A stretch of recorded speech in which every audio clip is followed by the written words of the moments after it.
اولاد نہیں تھی، پورا گھرانہ نبوت والا ہے، لیکن نبی کا انداز دیکھیے، نبی کی فکر دیکھیے۔ قرآن میں اللہ نے اس کو بیان کیا ہے کہ والدین اپنے اولاد کے سلسلے میں زندگی بھر فکر کرتے رہیں، اور سب سے بڑی فکر یہ ہونی چاہیے ہماری اولاد ایمان پر جمے، توحید پر جمے، اور جب اس دنیا سے جائے تو ایمان کی بیش قیمت نعمت کو ساتھ لے کے جائے۔ اذ حضر عقوب الموت اذ قال لبنیہ ما تعبدون من بعدی۔ حضرت مولانا علی میاں رحمۃ اللہ علیہ ہمارے ہندوستان کی بہت بڑی شخصیت ہے، صرف ہندوستان کی نہیں، پوری دنیا کی بڑی شخصیت۔ ان کی کتابیں عربی میں لکھی ہوئی، ہندوستان کے عربی میں ایسی کتابیں لکھی کہ عرب جھومتے تھے، عرب ان کی صلاحیتوں کو مانتے تھے۔ اور یہاں پر جب پہل یو پی میں 98 میں 97 98 میں جب یہ قانون پاس کیا گیا کہ ہر اسکول میں آنے والا بچہ اس کو وندے ماترم کہنا ہوگا، پڑھنا ہوگا، وہ سب، تو اس وقت یہی شخصیت تھی جنہوں نے کہا اگر یہی آپ کرو گے تو ہم اپنے مسلمان بھائیوں سے کہیں گے اسکولوں سے بچوں کو ہٹا لو۔ وقت کی حکومت کو مجبور ہونا پڑا تھا کہ یہ قانون واپس لیا تھا وہاں واپس۔ کتنی بڑی شخصیت رہے ہوں گے آپ اندازہ لگائیے۔ وہ کہا کرتے تھے اگر مجھے یہ کہا جائے آپ کو ہندوستانی بھارت کے مسلمانوں کو کوئی ایک نصیحت کرنی ہے مختصر جملے میں، اور ایسی نصیحت کہ جو ہمیشہ وہ یاد رکھیں، اپنی نگاہوں کے سامنے رکھیں اور اس کی فکر کرتے رہیں، تو آپ ان کو کیا کہیں گے؟ آپ ان کو کیا کہیں گے؟ کیا وصیت کریں گے یا کیا نصیحت کریں گے؟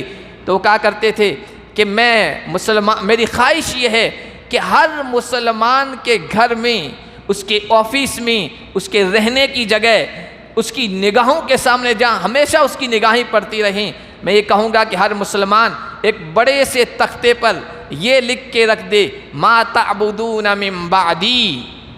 حضرت یعقوب نے جو اپنی اولاد سے کہا تھا، اولاد کے لیے دنیا کی زیادہ فکر نہیں کی، معیشت کی زیادہ فکر نہیں کی، دنیا کے اسباب کی زیادہ فکر نہیں کی۔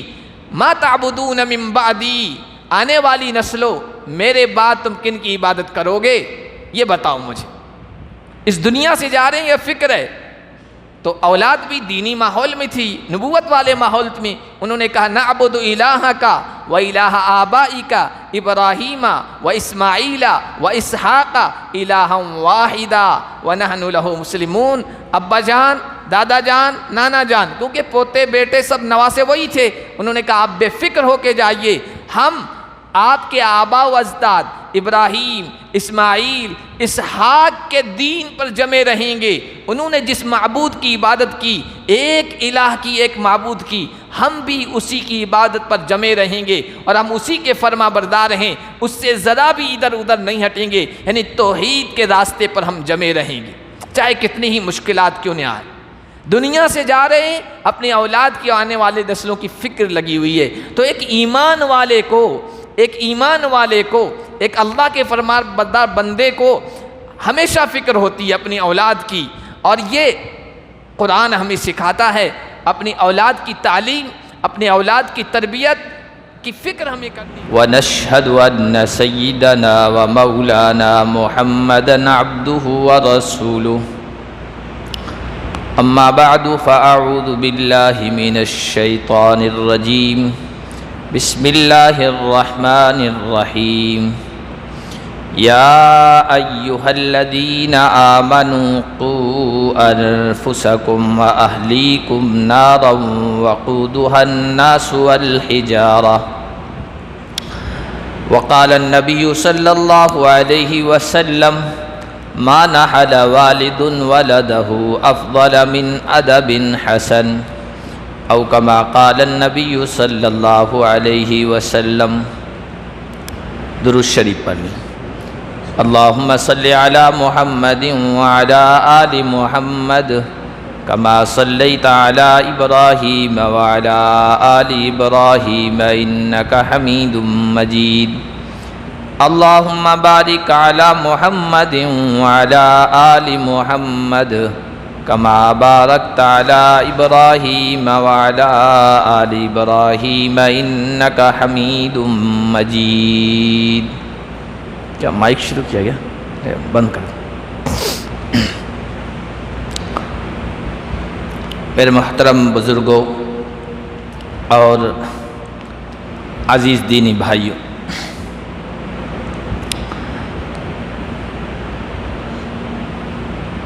ہر انسان کی دو فطری خواہشیں ہوتی ہیں۔ ایک یہ کہ وہ زندہ رہے، جیے، یہ ہر انسان کی فطری خواہش، اور دوسری خواہش یہ ہوتی ہے کہ اسے اولاد نصیب ہو۔ یہ دو خواہشیں ہر انسان کی فطرت کی طور پر فطرت کی طرف سے ملتی ہے۔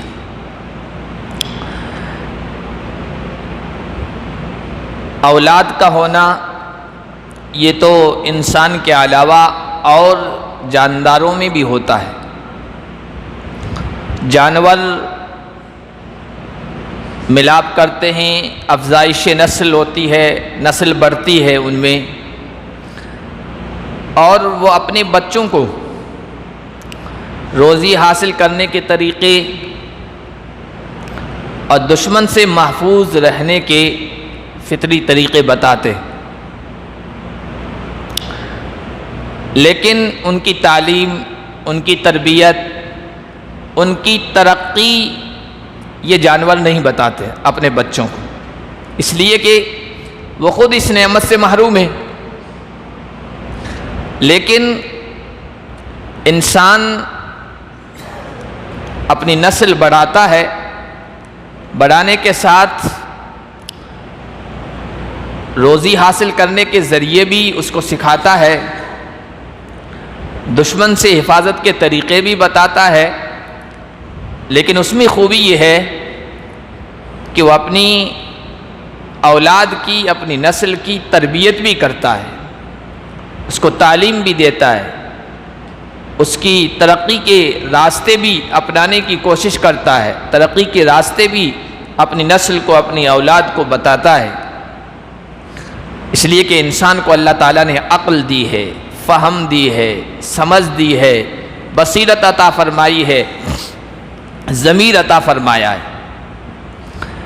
انسان اور دوسرے جانوروں یا جانداروں میں فرق یہ ہے کہ دوسرے جانداروں کے اندر صرف جسم کی ضرورتیں پوری کرنا ہے، اور انسان جسم کی ضرورتیں بھی پوری کرتا ہے اور روح، دل کی بھی ضرورتیں پوری کرتا ہے۔ انسان کے ساتھ دونوں ضرورتیں ہیں، اس لیے وہ دونوں ضرورتوں کی فکر کرتا ہے، جسم کے اعتبار سے بھی وہ بڑھے اور تربیت کے اعتبار سے، روحانی اعتبار سے بھی وہ ترقی کرے۔ سماج اور معاشرے میں کون سا ایسا جوڑا ہے مرد اور عورت کا جو اولاد کی تمنا نہیں کرتا ہے، اولاد کی خواہش نہیں رکھتا ہے؟ ہر جوڑے کو یہ تمنا ہے۔ شادی کے بعد اگر کچھ عرصہ گزر جائے اور اولاد نہ ہو تو دونوں فکر مند ہو جاتے ہیں، ان کے متعلقین فکر مند ہو جاتے ہیں، سو جتن کرتے ہیں، تمنائیں کرتے ہیں، منتیں مانتے ہیں، ہر طرح کی کوشش کرتے ہیں کہ ان کی گود ہری ہو جائے، ان کو اولاد نصیب ہو جائے۔ یہ ہر جوڑے کی تمنا، یہاں تک کہ پیغمبر، اللہ کے نبی، اللہ کے رسول، وہ حضرات بھی اولاد کے لیے تمنائیں کیا کرتے تھے، دعائیں کیا کرتے تھے، اولاد کی خواہش رکھا کرتے تھے، اور اولاد نہیں ملی تو اللہ کے سامنے منتیں رکھی، اللہ کے سامنے روئے، گڑ گڑائے اور اولاد جیسی نعمت مانگی، کیونکہ اولاد کے بغیر انسان کی زندگی بے رونق ہے۔ اولاد کو اللہ تعالیٰ نے اس دنیا کی رونق بتایا ہے، بہار بتایا ہے، تسلی کا ذریعہ بتایا ہے۔ المال والبنون زینت الحیات الدنیا، یہ مال اور یہ اولاد یہ اس دنیا کی رونق ہے، زینت اور بہار ہے۔ تو اولاد اللہ کی بہت بڑی نعمت ہے۔ یہ بولنے میں تو ایک لفظ ہے، لیکن اس کی صحیح قدر اور قیمت ان لوگوں کو ہے جن کو اولاد نصیب نہیں ہے۔ ان سے جا کے پوچھئے کہ اولاد اللہ تعالیٰ کی کتنی بڑی نعمت ہے۔ اسی لیے انبیاء نے اللہ تعالیٰ سے مانگا ہے، دعائیں کی ہے۔ حضرت زکریا علیہ السلام کا واقعہ اللہ نے قرآن میں نقل کیا ہے۔ بوڑھے ہو گئے، ہڈیاں گھل گئی ہے، بالوں میں سفیدی آ چکی ہے، اولاد کا موسم گزر چکا ہے، ختم ہو چکا ہے، اولاد نہیں ملی، اور مانگتے رہے اللہ سے، رب انی وہن العظم منی واشتعل الرأس شیبا ولم اکم بدعائک رب شقیا۔ اے میرے پروردگار، میری ہڈیاں کمزور ہو چکی ہے، گھل چکی ہے، اور بالوں میں سفیدی آ چکی ہے، لیکن پروردگار تجھ سے مانگ رہا ہوں، تجھ سے مانگنے والا کبھی محروم نہیں رہا ہے۔ اے پروردگار مجھے اولاد عطا فرما دے جو میرے بعد میرے علوم اور میری ذمہ داری کا وارث بنے، نبوت کا جو سلسلہ ہے، ذمہ داری ہے، اس کا وہ وارث بنے، انسانیت کی خدمت کرے، ہدایت اور رہنمائی کا کام انجام دے، اس کے لیے مجھے اولاد عطا فرما۔ یہ دعا مانگ رہے ہیں، زور سے، آہستہ، خلوت میں، جلوت میں، ندان خفیہ، اللہ نے قرآن میں کہا ہے، لیکن مانگتے رہے، اللہ کی طرف سے اولاد نصیب نہیں ہوئی۔ ایک موقع ایسا آیا کہ حضرت مریم چھوٹی بچی ہے اور ان کی پرورش کی ذمہ داری حضرت زکریا کی۔ بیت المقدس میں وہ ایک حجرے میں، ایک کمرے میں بیٹھی ہیں، ان کا سارا انتظام، ساری کفالت، پرورش کی ذمہ داری حضرت زکریا کے ذمے۔ حضرت زکریا دعوت کے کام سے باہر نکل گئی، ان کے لیے کھانے پینے کا انتظام کرنا بھول گئے تھے۔ جب وہاں چلے گئے تو دماغ میں آیا کہ مریم کے لیے کھانے پینے کا انتظام آج تو میں نہیں کیا، تو وہ آئے جلدی سے حضرت مریم کے عبادت خانے میں، اور اس کمرے میں جب داخل ہوئے، قرآن کہتا ہے کلما دخل علیہا زکریا المحراب وجد عندہا رزقا۔ جب زکریا اس عبادت خانے میں داخل ہوئے تو مریم کے پاس رزق پایا۔ قرآن تو رزق کہتا ہے، اس کی تشریح آئی کہ حضرت مریم کے پاس ایسے پھل تھے جو اس موسم میں پیدا نہیں ہوتے ہیں، ایسے پھل وہاں رکھے ہوئے تھے۔ بڑا تعجب ہوا، بڑی حیرانی ہوئی حضرت زکریا علیہ السلام کو۔ فوراً کہا یا مریم انا لکی ھذا، مریم یہ کہاں سے آ گئی؟ میں نے تو یہ انتظام نہیں کیا تھا، یہ تمہیں کہاں سے میسر آ گئی؟ حضرت مریم نے کہا ہوا من عند اللہ، یہ اللہ کی طرف سے انتظام ہوا ہے۔ ان اللہ یرزق من یشاء بغیر حساب، اور اللہ جسے چاہتا ہے بغیر حساب کے عطا فرماتا ہے۔ اب حضرت زکریا علیہ السلام نے دیکھا کہ بے موسم کے پھل مریم کو عطا ہو گئے ہیں، تو ان کے دل کے اندر جو تمنا تھی اس نے انگڑائی لی، جو ہمیشہ مانگا کرتے تھے اولاد، اس تمنا نے اب انگڑائی لی، اور زبان پر یہ الفاظ آئے پروردگار تو مریم کو بغیر موسم کے پھل عطا کر سکتا ہے، تو مجھ زکریا کو اولاد بھی تو عطا کر سکتا ہے، اگرچہ میں اب بوڑھا ہو چکا ہوں، اولاد کا موسم نہیں ہے، جو بغیر موسم کے پھل عطا کر سکتا ہے وہ بغیر موسم کے اولاد بھی تو عطا کر سکتا ہے۔ یہ موقع کی دعا تھی، موقع کی جو دعا ہوتی ہے وہ اللہ قبول فرماتے ہیں۔ اب یہ موقع تھا، اس موقع پر انہوں نے اللہ تعالیٰ کے سامنے عرض رکھ دی کہ اللہ تو اولاد عطا فرما۔ اگر کوئی عالم بن کے آیا ہے اور آپ سے اس سے ملاقات کر رہے ہیں تو یہ موقع ہے، اس موقع پر آپ کی زبان سے الفاظ نکل گئے اللہ میری اولاد کو بھی عالم عطا فرما۔ کوئی حج اور عمرہ کر کے آیا ہے، یہ موقع ہے، اس موقع پر اگر آپ کی زبان سے نکل دیا اللہ مجھے بھی اپنے گھر کا اور روضہ رسول کے دیدار نصیب فرما، تو یہ موقع کی جو دعائیں ہوتی ہے وہ ضرور قبول ہوتی ہے۔ یہ یاد رکھیں ہمیشہ، کوئی بھی ایسی نعمت ہے اس نعمت کے موقع پر آپ اس کو دیکھ کر آپ اللہ تعالیٰ سے وہ مانگیں تو اللہ قبول فرماتے ہیں۔ تو یہ موقع تھا، حضرت زکریا نے کہا رب حب لی من لدنک ذریۃ طیبہ، پروردگار مجھے بھی تو پاکیزہ اولاد عطا فرما دے۔ موسم تو نہیں ہے، بڑھاپے میں پھر بیوی بھی بانجھ مزید، یہ موسم نہیں ہے، لیکن تو موسموں کا اور قانونوں کا پابند نہیں ہے، موسم اور قانون کو پیدا کرنے والا تو ہے۔ تو موسموں کا پابند نہیں ہے، انسان موسموں کے اور قانونوں کے پابند ہے۔ اللہ تعالیٰ نے فوراً اس دعا کو قبول فرمایا، اس دعا کو قبول فرمایا، کہا فرشتوں کی پوری جماعت کو بھیج دیا اور کہا جاؤ میرے بندے کو خوشخبری سناؤ۔ فنادتہ الملائکۃ وہو قائم یصلی فی المحراب، فرشتوں نے آ کر جبکہ وہ عبادت میں مشغول تھے، وہ کہا اے زکریا ان اللہ یبشرک بیحییٰ، اللہ نے تمہاری پکار سن لی اور ایک بیٹے کی خوشخبری سنانے کے لیے ہم اللہ کی طرف سے تیرے پاس آئے ہیں، اور بیٹا بھی ایسا کہ نام اللہ کی طرف سے متعین ہے، اس کا نام یحییٰ ہوگا، اور یہ ایسا نام ہے کہ آج سے پہلے کسی کا رکھا نہیں گیا ہے۔ اتنے پیغمبر ہیں، اولاد کی خواہش ان کے دل میں بھی ہے، اور اولاد نہیں ملی ہے تب بھی خواہش ہے، اولاد ملنے کی امید ہو گئی ہے، رحم میں نطفہ ٹھہر گیا ہے، اور اب یہ امید ہے کہ اولاد ملے گی۔ اللہ کے نیک بندے اس وقت بھی دعا کرتے ہیں اے میرے رب یہ اولاد نیک ہو، صالح ہو، تیری بھی عبادت گزار ہو، ہماری بھی فرما بردار ہو، یہ دعا کرتے رہتے ہیں۔ قرآن نے اس کو نقل کیا ہے، حضرت مریم کی والدہ کا قرآن نے ذکر کیا ہے۔ مریم کی والدہ نے جب اسے یہ محسوس ہوا کہ میں امید سے ہو گئی ہوں تو یہ دعا کی، پروردگار اپنی ہونے والی اس اولاد کو میں نیک بنانا چاہتی ہوں اور تیرے عبادت گاہ کا خادم بنانا چاہتی ہوں۔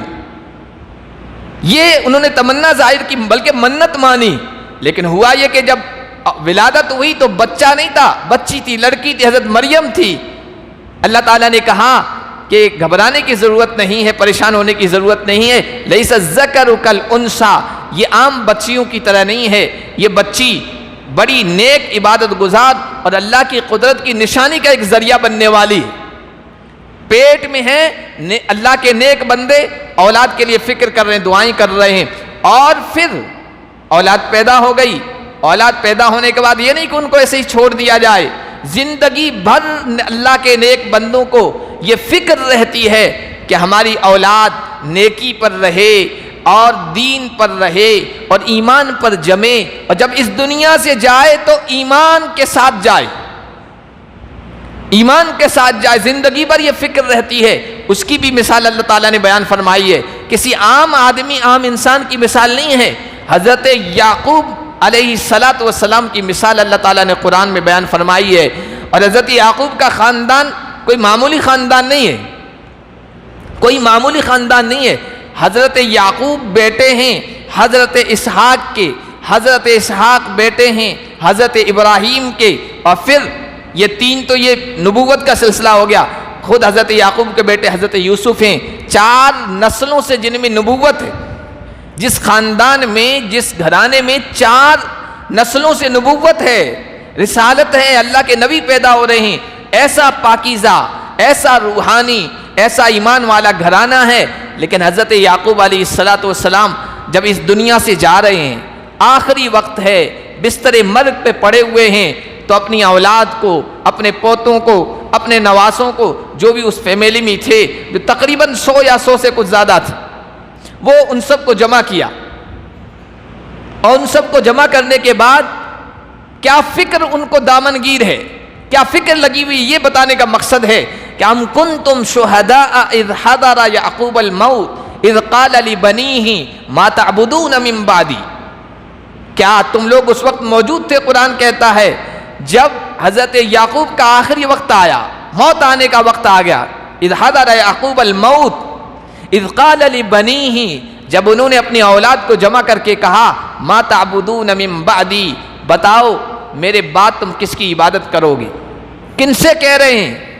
ان کی اولاد وہ نہیں تھی جو یونیورسٹیوں میں پڑھی ہو، جو اسکول کالج میں پڑھی ہو، جو دین کے ماحول سے دور ہو، جن کا ماحول اچھا نہ ہو، ایسی اولاد نہیں تھی، پورا گھرانہ نبوت والا ہے۔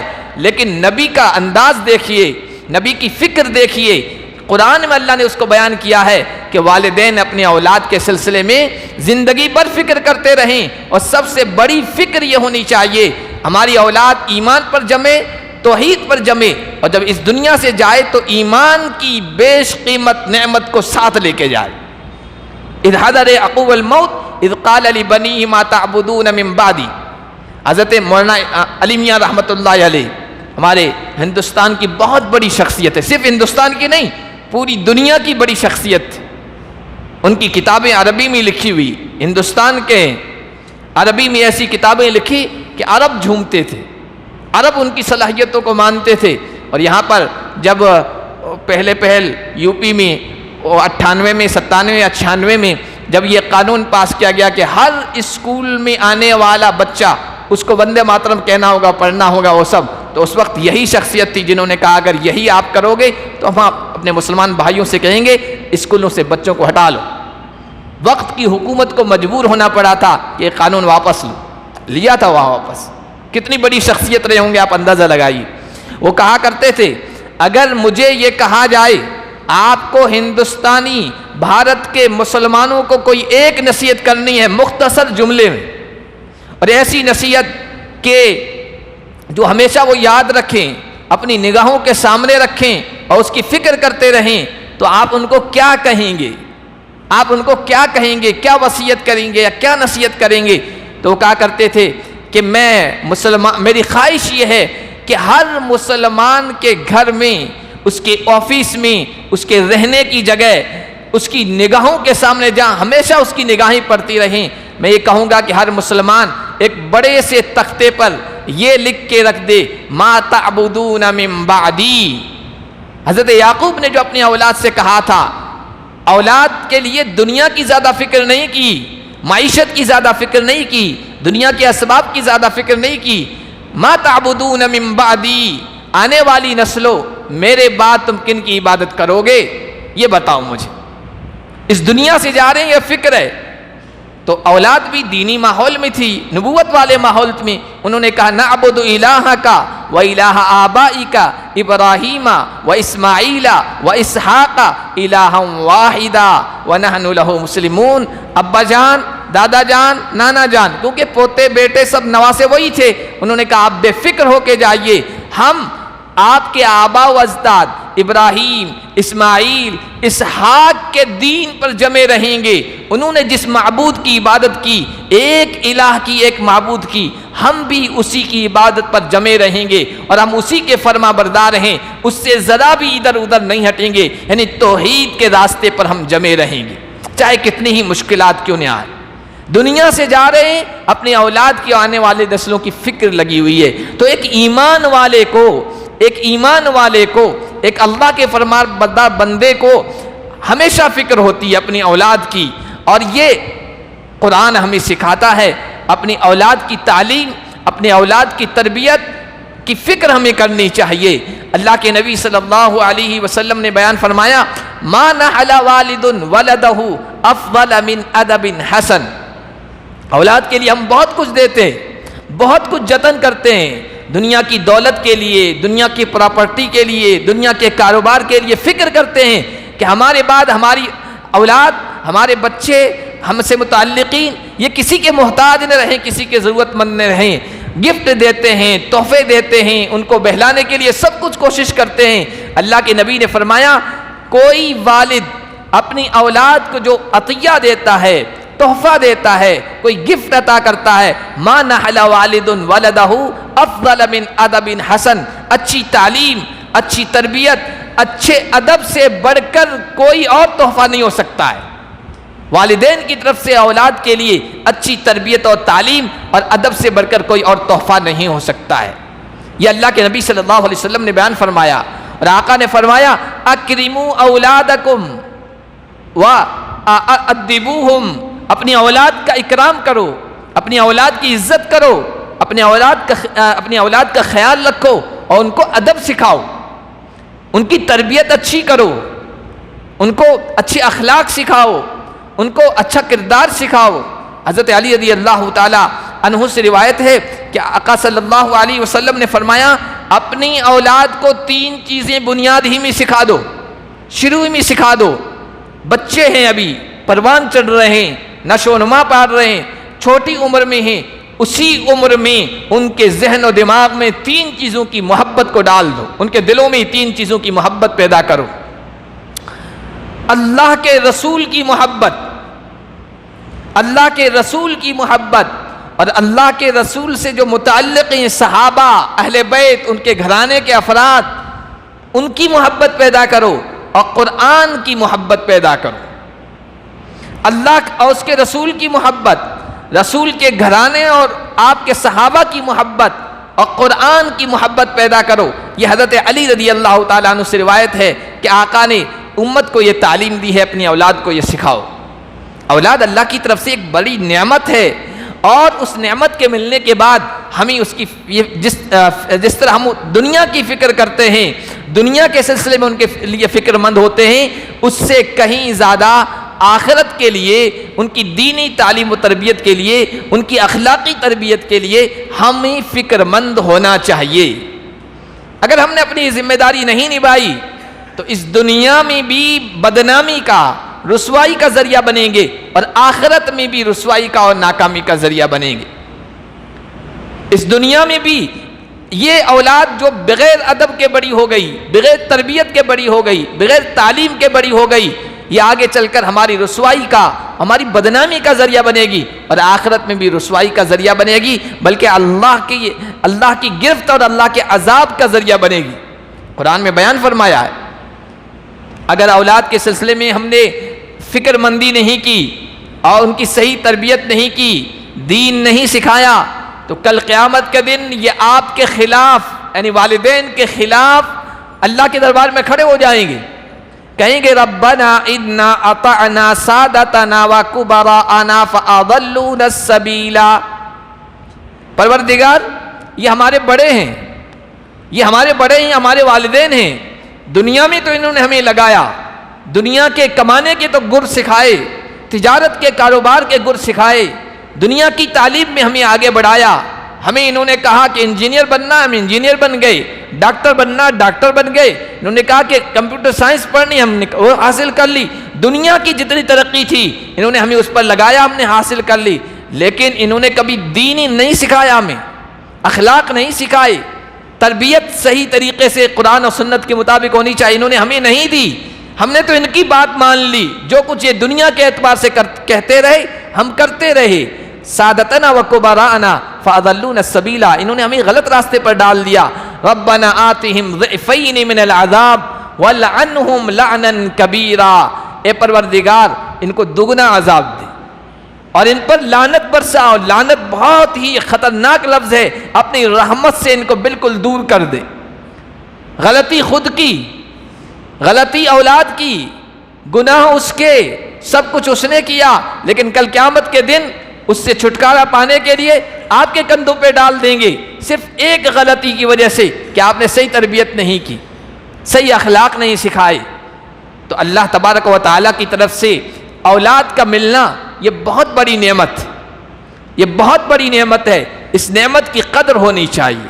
نعمت کی قدر یہ ہے کہ اللہ اور اس کے رسول کے بتلائے ہوئے طریقے کے مطابق ہم ان کی دنیا بھی بنانے کی فکر کریں اور آخرت بھی بنانے کی فکر کریں، دونوں کریں۔ ہم یہ نہیں کہتے صرف آخرت ہی بناؤ، دین ہی ان کو سکھاؤ، نہیں، ہمارا دین تو یہ کہتا ربنا آتنا فی الدنیا حسنہ وفی الآخرۃ حسنہ، دنیا کی بھی نیکی عطا فرما، آخرت کی بھی نیکی عطا فرما، دنیا بھی سکھاؤ، دنیا بھی کی اچھائی بھی ان کو دلانے کی کوشش کرو، اور آخرت کی بھی اچھائی اور کامیابی ان کو دلانے کی کوشش کرو، دونوں ہونا چاہیے۔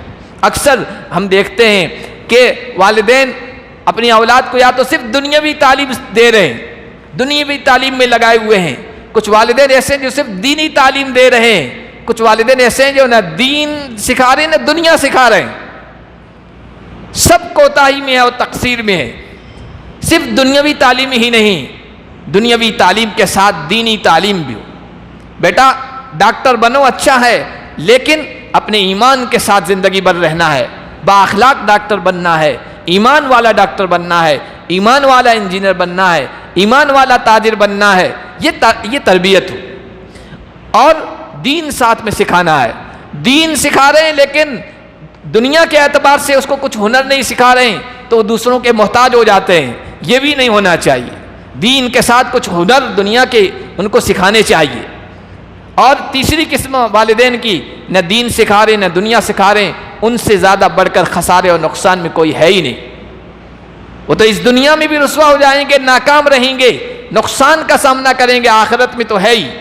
تو ہمیں ایسے والدین بننا ہے جو اپنی اولاد کو دین بھی سکھائیں، دنیا بھی سکھائیں، دنیا میں بھی کامیاب کرنے کی کوشش کریں اور آخرت میں بھی کامیاب کرنے کی کوشش کریں. اللہ تبارک و تعالی ہمیں اس کی فکر کرنے کی توفیق عطا فرمائے. سبحان اللہ.